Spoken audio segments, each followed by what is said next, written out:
Good morning, everyone, and thank you for joining us today. We have an exciting episode ahead, packed with valuable insights, so please stay with us until the end as we dive deep into the latest developments in generative AI. Let's get started.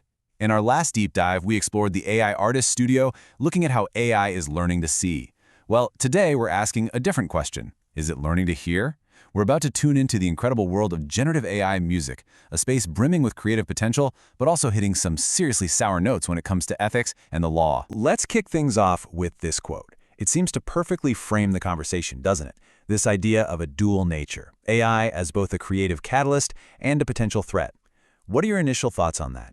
Absolutely. I think this quote hits the nail on the head. On one hand, you have this unbelievable tool that can spark new ideas and break creative blocks. But on the other, it raises these profound, almost existential questions about what it means to be an artist. It's really the central tension we're grappling with across the entire industry right now. That makes perfect sense. And to really get to the heart of that tension, we've broken down our discussion into 5 key areas. We're going to start with the history, tracing the journey from algorithms to artistry. Then we'll peek inside the AI studio to understand the tech. After that, we'll look at how artists are co-creating with code, and finally, we'll tackle the 2 biggest challenges, what some are calling an understated ethical crisis and the absolute chaos it's creating for copyright and artist compensation. So, let's start with that journey. When most people think of AI music, they probably think of the apps that have gone viral in the last year or two. But this story actually started a long time ago, didn't it? Take us back to the beginning. That's right. It feels incredibly new, but the roots go back decades. You know, the very first milestone was way back in 1957. Researchers at the University of Illinois used a massive supercomputer, the ILLIAC-1, to compose what became known as the ILLIAC Suite. It was the first piece of music ever scored by a machine. But for decades, this was purely academic, a real niche pursuit. The technology kind of simmered on the back burner. You see key concepts like genetic algorithms pop up in the late 60s, but they're not really applied to music until the late 80s. The first real commercial product didn't even land until 1997. What's changed, and what everyone's feeling now, is the insane acceleration this decade. Powerful, accessible text-to-music models like Suno and Udio have just exploded onto the scene, turning the slow 70-year march into an all-out sprint and bringing tens of millions of users along for the ride. It's fascinating how a technology can simmer for so long and then just hit that exponential curve. So let's get into the how. What exactly is happening inside this virtual AI studio? How does a machine go from zero to composing a symphony just from a simple text prompt? Well, that incredible acceleration we were just talking about is really down to one foundational technology: machine learning. You know, at its core, it's all about pattern recognition. The AI isn't being explicitly taught music theory in the way a human would be, with scales and chord progressions. Instead, it's given a massive library of existing music, what we call a corpus. We're talking hundreds of thousands, sometimes millions of songs. And by analyzing all that data, it starts to discover the patterns for itself, the relationships between notes, the flow of a melody, the structure of harmony. It's essentially building its own massive statistical map of what music sounds like. To actually build that map, developers use a few different kinds of neural network architectures. In the early days, a lot of the work was done with recurrent neural networks, or RNNs, which are naturally good at processing sequences of data. And of course, music is just that, a sequence of notes over time. But more recently, we've seen a shift to much more powerful models. Things like GANs, which have 2 networks that compete against each other to create more realistic outputs, and diffusion models, which learn by adding noise to an audio signal and then reversing the process. But the real game changer has been transformers. That's the same architecture that powers large language models like ChatGPT. Their ability to understand context over long sequences makes them incredibly powerful for music generation. That's a great breakdown. So if we were to simplify this for someone, what does that process look like step by step? You can really boil it down to 3 main stages. Step 1 is ingestion. The AI model is fed this huge corpus of music, whether it's MIDI files or raw audio waveforms. Step 2 is where the learning happens. It analyzes all of that data, identifying every pattern imaginable: pitch, rhythm, harmony, even really complex song structures. And then finally, step 3 is generation. You give it a prompt, like upbeat indie rock with a female vocalist, and the model uses all the patterns it learned to generate a brand new piece of music that fits your description. It's essentially predicting the most statistically likely and, hopefully pleasing, musical sequence that follows from your prompt. So now that we have a handle on how it works, let's talk about how it's actually being used. We're seeing it pop up everywhere. How is it showing up in the real world, not just as a tool, but as you said earlier, as a creative partner and even a massive industry disruptor. The impact is already huge, and it's incredibly broad. It's not just one thing.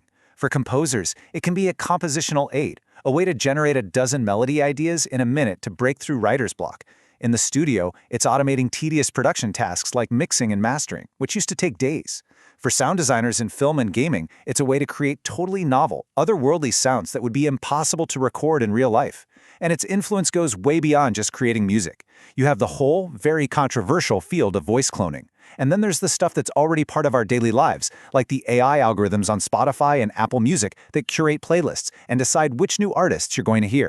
You mentioned the algorithms on streaming platforms. That's a really interesting point because it affects listeners and artists. How is that deep integration into platforms like Spotify really changing the game? That's a critical question. This research really highlights that AI isn't just a new tool like a synthesizer. It's being woven into the entire music industry value chain, from the first spark of an idea all the way to how it reaches your ears.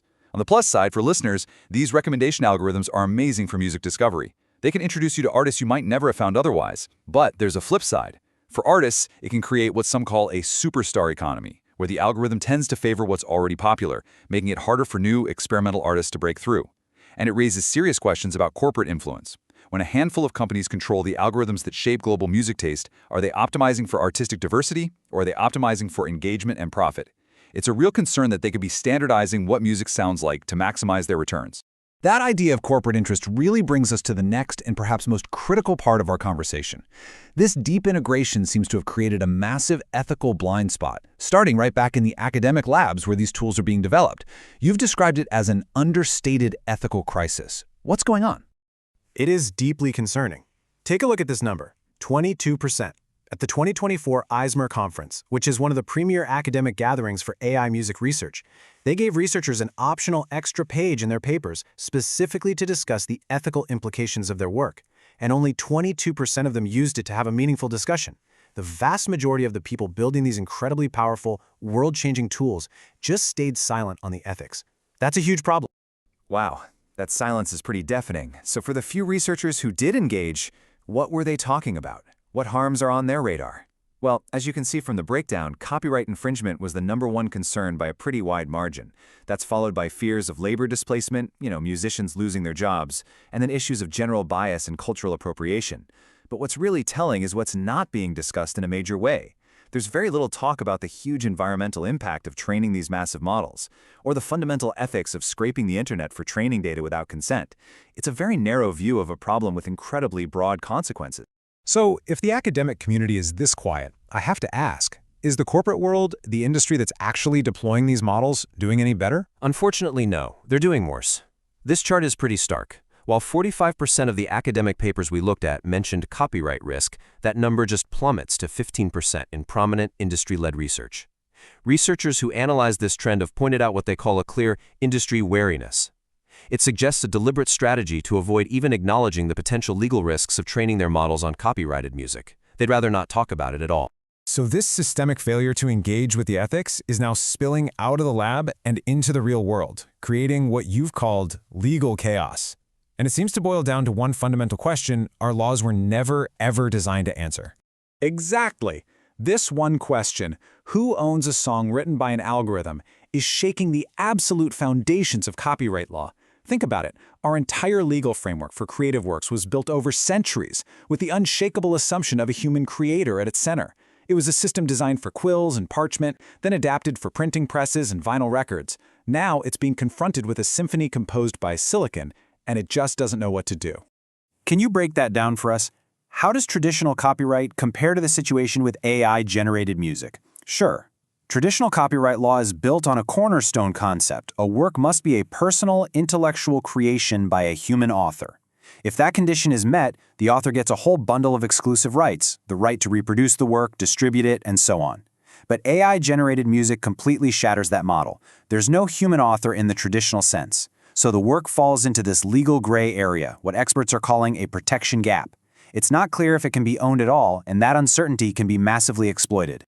And I imagine that legal chaos has a direct impact on artists' ability to actually get paid for their work. Oh, absolutely. It creates what I call the compensation conundrum. Our entire system of royalties, The way songwriters, performers, and producers get paid is based on identifying the human creators and splitting the revenue. But if an AI is a significant contributor to a hit song, who gets the check? Does it go to the artist who typed the prompt? To the developers who built the AI? To the company that owns the servers? Or does it go to no one? There is simply no established framework for this. It completely breaks the model. And this protection gap leaves human artists incredibly vulnerable. You could see a future where the market is flooded with mass-produced, uncopyrightable AI music, driving down the value of human-made art. And it's a problem that even challenges more modern frameworks like Creative Commons, which were designed for human sharing and collaboration, not for non-human creators. There's really no easy fix here. We're going to need a complete overhaul, new legal definitions, transparent guidelines from developers, and new collaborative models between artists and the tech industry. This has been an incredibly insightful, and I have to say, a pretty sobering look at where we stand with AI in music. To wrap things up, could you summarize the most critical points you think our audience should take away from this conversation? Of course. Let's boil it down. First, remember that while this feels new, AI in music has a long 70-year history. But the key is that it's now accelerating at a truly mind-bending pace. Second, it is a classic double-edged sword. It's a revolutionary tool that can unlock creativity, but it also poses a very real threat to artists' livelihoods. Third, and this is crucial, the research community that's building these tools is facing a serious crisis of conscience, largely failing to engage with the ethics of their own work. Fourth, because of that, our legal systems for copyright and compensation are completely unprepared for this new reality, leaving artists exposed and vulnerable. And finally, the only way forward is a collaborative, multifaceted approach. We need artists, developers, and policymakers all at the table to build a fair and sustainable future. Thank you so much. That was a fantastic deep dive. It's clear this conversation is just getting started, and the next frontier is already on the horizon. We hope you'll join us next time as we explore the dawn of AI filmmaking, where we'll see how these same technologies are putting ideas in motion like never before. Thank you so much for watching. If you enjoyed this, please subscribe, like, and share. And don't forget to hit the bell for more from Tech AI and beyond.